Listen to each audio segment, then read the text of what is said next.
안녕하세요. 우리 시어머님은 남쪽 지방 시골 마을에 살고 있습니다. 시어머님은 유난히도 씀씀이가 큰 편인데요. 옛날에 우리 친정집이 어마어마하게 부잣집이었어. 집에 일하는 사람만 몇 명이었는지 모른다. 내가 지나가기만 하면 그 사람들이 다들 굽신굽신거리면서 아가씨라고 불렀어. 라며 큰 소리를 치곤 했습니다. 부잣집에서 부족함 없이 자랐던 시어머님은 그 시골 마을에서 참 유명했는데요. 시어머님 당신과 동네 사람들이 급이 맞지 않는다며 깔보곤 했습니다. 혹여나 동네 사람들이 잔치 음식을 만들어서 가져다 주더라도 내가 어떤 사람인데 이따위 음식을 먹으라고 하는 거야. 난 필요 없으니까 그만 가져가시오. 라는 막말도 일삼았다고 했으니까요. 그랬으니 시어머님은 동네에 친구가 하나도 없다고 해도 과언이 아닐 정도였어요. 그런 시어머님은 자식들도 명품 옷만 입혀서 키웠다는데요. 잘 들어. 니들은 여기 사람들하고 급이 다르니까 항상 명심해야 해. 비록 지금은 이런 깡촌에 달고 있지만 공부 열심히 해서 무조건 서울로 가야 한다. 니들은 이런 데서 살 사람들이 아니야. 라는 말을 입에 달고 살았다고 합니다. 그 뒤 시어머님은 자식들을 악착같이 공부시켰다는데요. 아주버님은 공부를 아주 잘했었기에 얼마 뒤 서울대에 합격을 했지만 시내인은 공부를 그렇게까지는 잘하는 편이 아니었기에 어찌어찌 공부해서 서울에 있는 여대에 들어갔다고 합니다. 하지만 시어머님은 우리 남편에게는 이상하리만큼 정이 없었다는데요. 우리 남편이 대학에 들어갈 때쯤 시어머님이 돌아가셨다며 혼자 있기 외롭다는 이유로 대학을 집에서 가까운 곳으로 가라고 했답니다. 남편은 시누이보다 공부를 잘했음에도 불구하고 시어머님의 만류로 인해 지방에 있는 대학을 갈 수밖에 없었다고 하네요. 남편은 착한 사람으로 그에 대한 불만을 이야기한 적이 거의 없습니다. 시어머님과 제가 대학에서 만났기에 남편은 오히려 잘 됐다는 말을 하곤 했거든요. 우리 둘은 대학을 졸업한 후 몇 년 뒤 결혼해서 고향인 이곳에서 잘 살고 있습니다. 제가 지금도 이해가 되지 않는 것이 있는데요. 시어머님은 아주버님과 시누이에게는 한없이 좋은 엄마였지만 우리 남편에게는 정이 거의 없는 그런 분이셨어요. 그래도 불구하고 시어머님은 외롭다며 우리를 곁에 두고 싶어 하셨습니다. 가만히 돌이켜 생각해보면 아마도 우리 부부가 제일 만만했기에 그랬던 게 아니었나 싶네요. 물론 아주버님 부부와 시누이 부부는 서울에 살고 있었지만 1년에 한 번 내려올까 말까 했거든요. 시어머님은 그 시골 마을에서 이상하리만큼 명품과 브랜드에 집착을 했는데요. 마치 그러한 것이 본인의 격을 높여준다는 생각을 하는 듯 했으니까요. 남편과 제가 결혼 후 시어머님께 크게 꾸중을 들은 적이 있었어요. 그날은 남편 생일 관련해서 이야기를 하고 싶다고 시어머님께 연락이 왔습니다. 예, 내일 모레가 우리 막둥이 생일인데 생일 선물은 준비했니? 네. 어머님, 생일 선물 벌써 샀습니다. 그래, 뭘로 샀는데? 그 이한테 필요한 걸로 사줘야 할 것 같아서 물어봤는데 구두로 사달라고 해서 구두 하나 사뒀어요. 어디서 샀는데? 회사 근처에 수제로 구두 만드는 곳이 있어서 거기서 샀습니다. 뭐? 그럼 명품화도 아니고 아무 브랜드도 없는 그런 구두를 샀단 말이냐? 네? 명품이요? 저기 그게 명품은 아닌데 수제화라 나름 괜찮을 거예요. 내가 그래서 안 되는 거다. 우리 큰애 부부는 둘 다 서울대를 나왔잖니? 근데 넌 그까지 지방대를 나와서 그런지 딱 거기까지밖에 생각을 못하는 것 같구나? 네? 이게 지방대 나온 거랑 무슨 상관이 있다고 그런 말씀을 하시는 건지? 그렇잖니? 어디 우리 귀한 아들한테 그런 시장표 구두를 사서 신길 생각을 해? 거기다 지금 그걸 아무렇지도 않게 생각하고 있잖니? 서울대 나온 우리 큰 며느리랑 비교가 돼도 너무나 많이 되잖니? 우리 큰 며느리는 너처럼 그런 생각 자체를 안 한다 그 말이야. 너 같은 지방대 출신들은 잘 모르나 본데 사람들이 명품을 왜 입는지를 알기나 하냐? 그냥 풍기는 이미지 자체가 다르다 그 말이야. 명품이 그 모든 걸 대변하는 거다 그 말이야. 하긴 너 같은 애한테 이런 말 골백 번 해봐야 알아나 듣겠니? 어머님 명품 좋은 거 저도 잘 알고 있어요. 그치만 사람이 형편대로 살아야 하는 거 아닐까요? 돈도 없는데 빚내서 명품만 걸치고 다니는 건 좀 아닌 것 같은데요? 그이랑 제 월급으로 명품 사서 입고 다니면 남들이 오히려 손가락질할 것 같은데요? 저도 지지 않고 시어머님에게 말대꾸를 했는데요. 사실 결혼 후 얼마 동안은 시어머님의 막말을 그냥 참고 넘기곤 했지만 시간이 지나면 지날수록 시어머님의 막말이 심해졌기에 나중에는 저도 참고만 있진 않았어요. 하지만 시어머님 또한 그냥 넘어가지 않았어요. 제 말에 긴 한숨을 쉬던 시어머님이 다시 돋친 말들을 쏟아냈거든요. 이래서 내가 지방대 출신 며느리가 마음에 안 들었던 거야. 그러게 내가 결혼할 여자는 잘 골라와야 한다고 몇 번이나 말을 했는데 어디서 수준 떨어지는 애를 데리고 와서는 사실 니들 결혼한다고 했을 때 내가 반대반이 했었다. 네, 알고 있습니다. 이제는 꼬박꼬박 말대꾸까지 다 하고 너 지금 나랑 한번 해보자는 거냐? 어머님 말대꾸가 아니라 전에 어머님이 저한테 그러셨잖아요. 지방대 나오니까 묻는 말에 대답도 잘 못한다고요. 그래서 제가 지금 어머님 말씀에 열심히 대답하고 있는 겁니다. 어디서 그런 용기가 나왔는지 모르겠지만 저도 지지 않고 시어머님 말을 막 받아쳤습니다. 제 말에 시어머님이 어버버 하시다가는 소리쳤어요. 됐다. 아무튼 나는 우리 아들이 그따위 싸구려 구두 신고 다니는 꼴 절대 못 본다. 그러니까 그거 환불하고 다시 명품으로 사와라. 난 지금껏 우리 애들한테 그런 거지 같은 걸 사준 적이 없어. 그건 안 될 것 같아요. 이미 주문해서 만든 거라 환불이 안 되거든요. 뭐가 어쩌고 어째? 너 지금 막 나가자는 거냐? 어머님 죄송한데 제가 지금 바빠서 더 이상 통화를 못할 것 같습니다.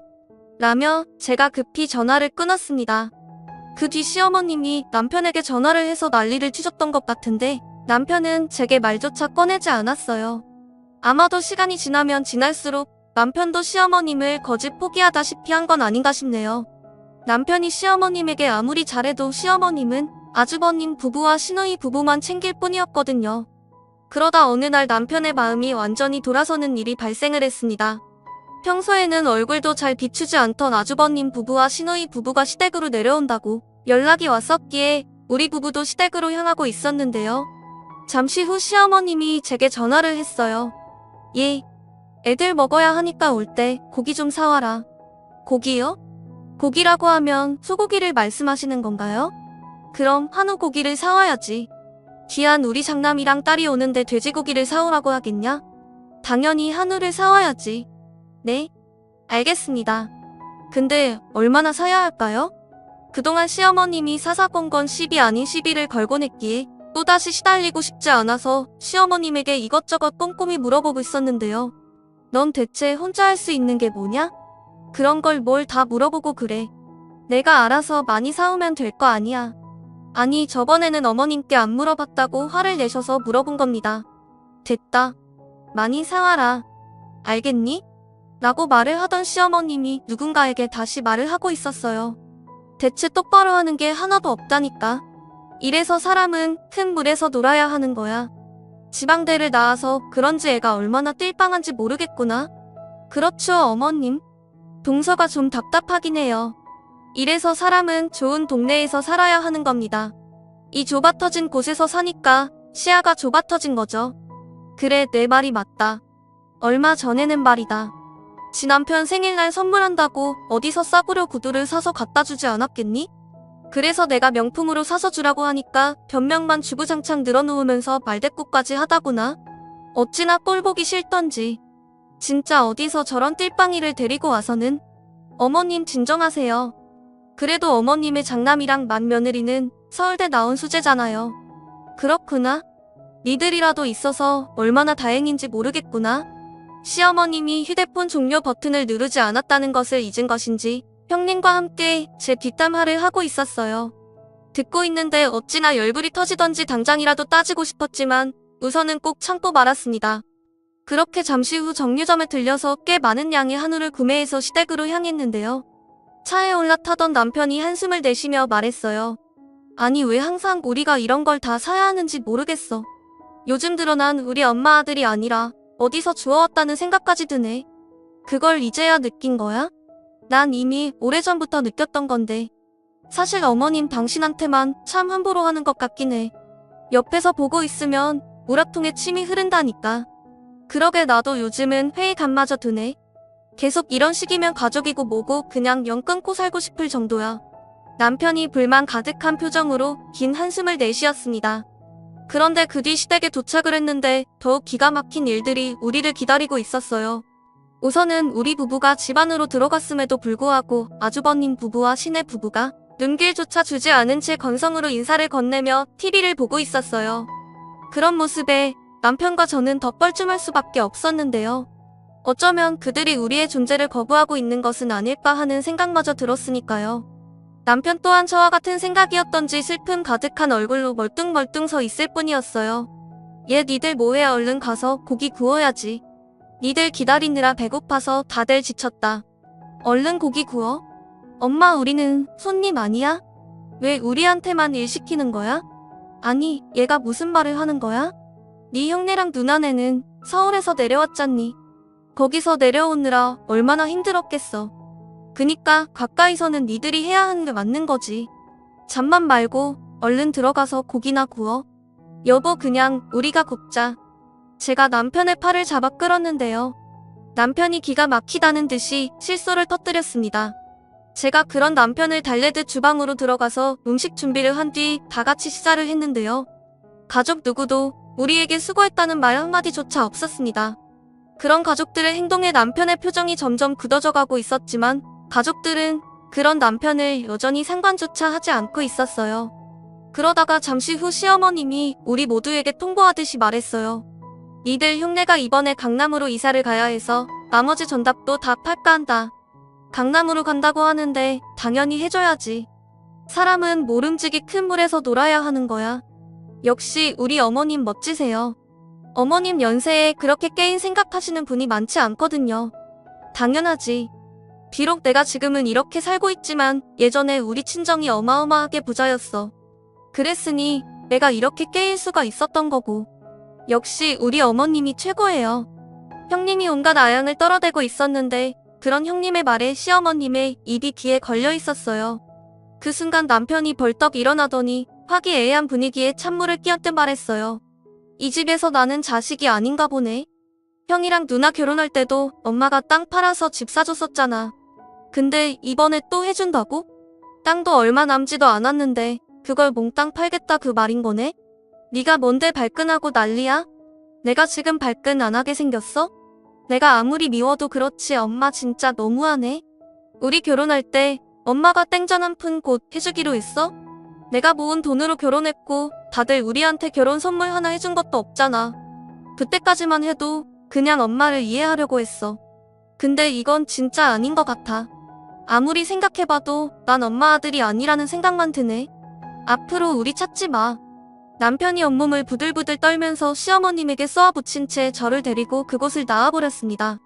그 뒤 남편과 저는 시댁가족들과 연을 끊고 살게 되었어요. 대신 홀로 계신 친정엄마와 합가를 했는데요. 친정엄마 집이 넓기도 했고 제가 임신을 했었기에 아이가 태어나면 엄마가 아이를 돌봐주기로 했거든요. 그렇게 우리는 시댁가족들과 완전히 연을 끊고 살아가고 있었습니다. 그러던 어느 날 집에서 애를 보고 있던 엄마에게 전화가 걸려왔는데요. 얘 조금 전에 내 시어머니가 찾아왔는데 말이야. 대체 뭐라고 말을 해야 할지 모르겠구나. 뭐? 시어머님이 찾아왔다고? 집은 어떻게 알고 찾아왔대? 그거야 동네가 워낙 작으니까 물어물어 찾아온 모양인데. 근데 나도 지금 황당해서 어떻게 말을 해야 할지 모르겠는데 말이야. 뭔데 그래? 시어머님이 엄마한테 막말이라도 한 거야? 그런 거라면 차라리 낚여. 그럼 뭔데? 엄마가 계속해서 뜸을 들이고 있었기에 제가 답답하다는 듯이 물었는데요. 그 순간 엄마의 입에서 믿을 수 없는 말들이 쏟아져 나왔습니다. 엄마의 말에 따르면 점심 식사를 한 뒤 우리 아들과 거실에서 놀고 있었다고 하네요. 그런데 잠시 후 초인종이 울려서 확인을 해봤더니 문 밖에 시어머님이 서 있더랍니다. 처음에는 이게 무슨 일인가 싶어 엄마가 어리둥절한 채 인터폰만 바라보고 있었다는데요. 사돈? 확인은 했으면 문을 열어줘야지. 뭐 하고 있는 거요? 아, 네. 잠시만요. 시어머님의 말에 엄마의 몸이 자동으로 움직였고 엄마가 문을 열자마자 시어머님이 집 안으로 들어서더니 우리 아들을 있는 대로 노려보더랍니다. 그러더니만 우리 엄마를 향해 뒤를 돌아보더니 말을 하기 시작했다는데요. 사돈, 우리 때는 연년생으로 애를 참 많이도 키웠잖아요. 그렇죠. 우리 때는 애를 몇 병씩 낳아서 키우기도 했으니까 그런 사람들이 많았죠. 그런데 갑자기 찾아오셔서 그건 왜 묻는 겁니까? 내가 와서 보니 사돈이 손주를 아주 잘 키운 것 같네요. 가만히 보니 애 키우는데 소질이 있어 보입니다. 소질이 있긴 무슨 소질이 있겠습니까? 딸이랑 사이가 맞벌이를 하니 최대한 도와주고 싶어서 그런 거죠. 그런데 무슨 일이 있으신 건가요? 사돈 안색이 많이 안 좋아 보이네요. 시어머님이 안절부절 못하는 것 같다 보였기에 엄마가 걱정스레 물었다는데요. 엄마의 말을 들은 것인지 못 들은 것인지 시어머님이 급히 주머니에서 휴대폰을 꺼내서는 누군가와 통화를 하더랍니다. 그렇게 곧 다시 초인종이 울렸고 시어머님이 급히 문을 열어줬다는데요. 거기 시누이가 홍비백산한 채 서 있더랍니다. 그때까지도 무슨 일인가 싶어 넋이 나간 채 엄마가 두 사람을 바라만 보고 있었다고 합니다. 그 순간 시어머님이 시누이가 안고 있던 것을 빼앗다시피 해서 걸어오더니 우리 아들 옆에 내려놓더랍니다. 그 모든 일들이 너무나 갑작스레 일어났기에 엄마가 정신줄까지 놓은 채 멍이 서 있었던 모양인데요. 뭐해 얼른 가자. 엄마 진짜 이래도 되는 거야? 지금 그런 걸 따질 때가 아니잖아. 그럼 내가 키울 거야? 얼른 나오기나 해. 라는 말을 하더니 엄마에게 한마디를 하더랍니다. 사돈대가 몸이 너무 안 좋아서 그러는데 우리 손녀 좀 봐주세요. 그냥 숟가락 하나 더 얻는다고 생각하고 보는 김에 같이 보면 되잖아요. 네? 갑자기 찾아와서 무슨 말을 하는 겁니까? 아무튼 잘 좀 부탁드립니다. 라는 말을 하고는 시어머님이 급히 집을 뛰쳐나갔다고 합니다. 그때까지도 엄마는 넋이 반쯤 나가 있었다고 하는데요. 곧 우리 아들이 울어대기 시작해서 정신을 차리고 보니 우리 아들 옆에 조카가 떡하니 누워있더랍니다. 생각해보세요. 몇 년 동안 연락을 끊고 살던 시어머님이 갑자기 애를 안고 찾아왔으니 엄마 입장에서는 얼마나 놀랐겠습니까? 얼마나 황당하고 놀랐던지 엄마의 목소리가 미세하게 떨리고 있었어요. 얘, 무슨 이런 일이 다 있니 그래? 아니 무슨 할머니가 손녀를 이렇게 두고 도망가다시피 갈 수가 있어. 이게 지금 무슨 상황인지 모르겠구나. 그럼 지금 엄마가 애 두려워하고 있단 말이야? 그렇다니까. 나처럼 얼마나 가리는지 울고불고 난리도 아니야. 내 엄마 지금 쓰러지기 일보 직전이다. 진짜 황당해서 말이 안 나오네. 내가 김서방한테 전화해볼게. 그래 알았어. 우선은 내가 잘 돌보고 있을 테니까 되도록이면 빨리 들어와. 엄마 목소리에는 지친 기색이 역력해 보였습니다. 어찌나 황당하던지 머릿속이 하얗게 된지 뭘 어찌해야 하나 잠시 고민하다가는 남편에게 전화를 해서 모든 사실을 말했어요. 물론 남편이 노발대발한 건 말할 것도 없었고요. 화가 난 남편이 시어머님과 시내위에게 몇 번이나 전화를 했지만 전화를 받지 않았다고 합니다. 결국 남편이 아주버님에게 전화해서 따져 물었다는데요. 남편의 말을 들은 아주버님 대답이 아주 과간도 아니었다네요. 그래서 어쩌라고? 엄마가 곧 가겠지. 니네 장모님도 좀 그렇다. 그 조금을 못 봐줘서 그 난리를 치고 있냐? 뭐? 지금 그걸 말이라고 하는 거야? 형 딸인데 걱정도 안 되는 것 같네. 모르는 사람한테 맡긴 것도 아니고 니네 장모님한테 맡긴 건데 걱정할 게 뭐가 있어. 아무튼 나 바빠서 통화를 못하니까 이만 끊어.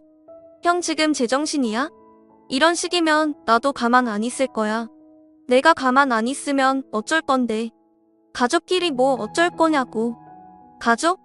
지금 나보고 가족이라고 했어? 우리가 어떻게 가족이야. 다 필요 없고 나 바로 경찰에 신고할 테니까 그런 줄 알아? 30분 내로 엄마 안 오면 바로 경찰에 신고할 거야. 그럼 어떻게 되는 줄 알고는 있는 거지? 뭐? 내가 우리를 경찰에 신고하겠다고? 참내 지나가는 개가 웃겠다. 내가 우리를 신고해? 고려 한번 해보던지. 아주버님이 잔뜩 비웃으며 전화를 끊었다고 하네요. 그 바람에 남편이 이성을 잃은 듯했고 정말로 경찰서에 신고를 해버렸습니다. 우리가 경찰에게 자초지종을 설명했기에 경찰의 시어머님에게 확인 전화를 했고 전화를 받은 시어머님이 놀란 채 헐레벌떡 우리 집으로 쫓아왔는데요. 집 안에 들어서던 시어머님이 사태질까지 하면서 고래고래 소리를 들러댔어요. 아니 어느 정신나간 인간들이 가족을 경찰에 신고해? 니들이 그러고도 인간이냐? 조카 좀 몇 시간 맡긴 게 뭐가 그렇게 잘못됐다는 거야? 사돈도 그러는 거 아닙니다. 엄마야말로 이게 뭐 하는 거야? 지나가는 사람도 듣고 다 물어봐. 이게 지금 말이 되는 건지? 말이 안 될 게 뭐가 있어? 모르는 사람한테 맡긴 것도 아니고 네 장모한테 맡긴 건데 거기다 네 장모가 이미 애를 보고 있는데 하나 더 봐주면 어디가 덧나냐? 엄마 진짜 말이 안 통하는 사람이구나? 됐으니까 얼른 데리고 나가. 남편도 지저앉고 시어머님에게 소리쳤습니다. 그런데 그 순간 시어머님이 갑자기 울먹이더니 진짜로 내가 몸이 안 좋아서 그렇다니까. 그니까 며칠만 봐주면 데리고 갈게. 엄마 그렇게 힘들면 형이랑 형수한테 말을 해야지. 지금 이게 뭐 하는 거야? 말도 마라. 내가 몇 번이나 말을 했지. 근데 들어먹질 않는 걸 어떡하겠어. 시어머님이 눈물, 콧물 범벅이 된 채 그동안 있었던 이야기를 하기 시작했어요. 시어머님의 말에 따르면 어느 날 형님이 다짜고짜 내려와서는 대학원에 간다며 조카를 돌봐달라고 했다고 하네요. 어머님 저 대학원 가야 하는데 애 봐줄 사람이 없어요. 어머님이 좀 봐주세요. 아니 100일도 안 됐는데 그건 좀 그렇지 않니? 대학원은 좀 더 있다가도 되잖아. 안 돼요. 저 애기 낳고 살도 쪄서 헬스장도 다녀야 하고 공부도 해야 해서 애기 보기 힘들어요. 형님이 아주 당당하게 말을 하고는 그날 바로 서울로 올라가 버렸다네요. 결국 평소 형님 눈치를 많이 보던 시어머님이 조카를 돌볼 수밖에 없었다는데요. 그 뒤 돌이 될 때까지 단 한 번도 내려오지 않았다고 하네요. 아버지 몰래도 받지도 않았고 어쩌다 받게 되더라도 그냥 바쁘다고 짜증만 낼 뿐이었다네요. 거기다 분유값이나 기저귀 값도 보냈지 않았다고 하고요. 그러다가 조카 돌쯤에 한 번 내려온 모양인데요. 그날도 밤늦게 내려와서는 감기 기운이 있다며 방으로 바로 들어가서 아침이 지나도록 코빼기도 비추지 않더랍니다. 돌이라고 친척분들이 돌반지를 가지고 왔다고 하는데 고맙다는 인사는 고사하고 방문 밖으로 나오지도 않았다고 하네요. 그렇게 오후가 돼서야 주섬주섬 나와서 짐을 챙기더니 올라가 버렸고요. 그 뒤에도 아주버님과 형님은 한동안 연락도 끊은 채 그렇게 살았던 모양입니다. 결국 홀로 조카를 보던 시어머님이 감기 몸살에 걸리게 되었고 이런저런 생각을 하다가는 언젠가 시장에서 누군가 시어머님한테 우리 친정엄마가 애를 봐주고 있다고 했던 말이 떠올랐다네요. 너무나 힘들었던 나머지 친정엄마에게 아이를 맡길 생각을 했다네요. 무슨 이런 일이 있는 것인지 도무지 이해가 되질 않았어요. 생각해보세요. 이런 기가 막힌 일이 세상에 또 어디 있겠습니까? 우리 모두는 입이 딱 벌어진 채 아무런 말도 하지 못할 지경이었습니다. 하지만 그럼에도 불구하고 우리는 냉정해질 수밖에 없었기에 시어머님과 조카를 바로 돌려보냈어요. 그 뒤 한동안 조용한 듯 했는데요. 얼마 뒤 시어머님이 조카를 들쳐업고 우리 집에 찾아와서는 또다시 눈물을 팡팡 흘리며 충격적인 이야기를 했습니다. 그때 그 인간들이 강남으로 이사간다고 해서 내가 전답 다 팔아서 돈을 보태줬잖니? 근데 그걸 홀라당 날려먹은 모양이다. 날려먹다니 그건 또 뭔 소리야? 내가 기가 막혀서 이제는 말도 안 나오는구나. 라며 시어머님이 냉수 한 컵을 들이키다가는 분을 이기지 못한 채 복놓아 울기 시작했어요. 아니 대체 무슨 일이냐니까? 말을 해야 할 거 아니야. 네 형이랑 형수가 분당에 사줬던 집을 내일은 팔아서는 강남으로 이사갔잖니? 근데 그때 강남에 집을 산 게 아니라 반전세로 들어갔다고 하더구나. 반전세? 엄마가 땅 팔아서 돈 보태줬잖아. 근데 왜 반전세로 갔대? 그거야 나도 모르지. 네 누나한테 들어보니 나머지 돈으로 네 형수가 네 형 몰래 주식을 했다나 뭐래나 그러더구나. 뭐? 주식? 형수님 대학원 간다고 애 맡긴 거 아니었어? 그거 다 뻥이었어. 자기가 서울대 경영학과를 나온 천재라며? 주식책이라는 책은 죄다 독파했다나 뭐래나 그러면서 강남에 아파트 사는 게 문제가 아니라 주식으로 떼돈 벌어서 강남에 빌딩 살 거라며? 미친듯이 주식을 사더니 그 주식이 상장이 폐지가 됐다나 뭐래나? 휴지 조각이 된 것도 있고 엄청 빠져서 반토막이 난 것도 있다고 그러는데 이런 정신 나간 인간이 어디 있겠니 그래? 내가 헛딱지가 나서 요즘 잠도 안 오지 뭐냐? 아니 애 맡기고 가서는 연락 한 통도 없는 게 말이 되냔 말이야. 그러게 내가 뭐라고 했어? 내가 보기엔 자업자득이야. 엄마가 맨날 형만 감싸고 도니까 그렇게 된 거라고. 아무튼 나 모르겠으니까 앞으로 우리한테 찾아오지 마. 엄마가 자꾸 찾아오면 우리도 그냥 이사 가버리라니까. 막둥아 이 엄마가 다 잘못했다. 그러니까 엄마 좀 용서해다오. 그동안 내가 니들 못 챙긴 거 앞으로 다 챙기면서 살게. 그렇잖아 너 네 형수가 지금 살고 있는 집을 담보로 대출을 좀 받아달라고 하길래 이건 우리 막둥이 줄 거라고 내가 딱 찰나서 말했다. 엄마가 마지막 남은 그 집은 니들한테 줄 테니까 앞으로 잘 좀 지내보자. 요즘 들어 곰곰이 생각해보니 세상에 니들 같은 애들이 없지 뭐니? 엄마 우린 그 집 별이 없으니까 앞으로 다시 찾아오지 마. 우리 집사람이나 나나 그 집에 관심도 없어. 그러니까 앞으로 절대 찾아 나오지 마. 남편 얼굴에서 찬바람이 쌩쌩 불고 있었습니다. 시어머님이 안 나가겠다고 버텼지만 남편이 시어머님을 내쫓아 버렸어요. 그리고 얼마 뒤 우리는 다른 곳으로 이사를 갔어요. 시어머니가 조금은 안쓰럽기도 했지만 그렇다고 해서 우리까지 그 늪에 빠져들 수는 없는 노릇이었으니까요. 그렇게 얼마 뒤 시어머님이 조카를 형님 부부에게 다시 데려다 줬다는데요. 그 일로 인해 형님 부부와 완전히 연을 끊고 살고 있다고 하네요. 한마디로 말해서 형님과 아주버님에게 토사구팽 당한 거나 마찬가지인 거죠. 결국 시어머님은 홀로 외롭게 살고 있답니다. 언젠가 한 번은 제가 남편에게 시어머님 이야기를 꺼낸 적이 있었는데요. 여보, 난 어머님 얼굴 보기 좀 그렇긴 한데 혹시 당신은 만나 뵙고 싶으면 만나 뵙고 와도 돼. 나는 그렇다 치더라도 당신을 낳아주신 어머니인데 아무래도 신경이 쓰일까봐 하는 말이야. 아니, 됐어. 그동안 자식 대접을 받아본 적이 있어야 안타깝다는 생각도 드는 거지. 이건 뭐 그런 마음도 들지도 않네. 난 요즘 장모님 보면서 느끼는 게 참 많아. 얼마 전에 장모님이랑 마트에 간 적이 있었잖아. 그때 나 야근하던 날 말하는 거지? 그래, 맞아. 그날 장모님하고 마트에 갔다가 사고 날 뻔했거든. 진짜? 근데 둘 다 아무 말도 없었잖아. 당신 걱정할까봐 말 안 한 거지. 암튼 그날 뒷차 운전자가 나한테 욕이란 욕을 다 하고 있었는데 옆자리에 가만히 앉아 계시던 장모님이 차 문을 열고 조용히 나오시더니만 그 사람한테 동네가 떠내려가 날 소리를 지르셨는데 그렇게 눈물이 나더라고. 당신이 울었다고? 지금 생각해봐도 울컥하는데 장모님이 그 사람한테 그러시더라고. 감히 귀한 우리 아들한테 왜 욕지거리를 하느냐고. 누가 당신 자식한테 그런 쌍욕하면 당신은 좋겠느냐고. 남의 귀한 자식한테 함부로 하지 말라고 하면서 말이야. 장모님이 어찌나 쩌렁쩌렁 소리를 질러대시던지 그 사람이 꼬리를 내리더라고. 근데 그게 왜 눈물이 났어? 엄마가 갑자기 소리 질러서 놀라서? 아니, 우리 귀한 아들이라는 말을 듣는데 갑자기 서러움이 복받치면서 눈물이 쏟아지더라고.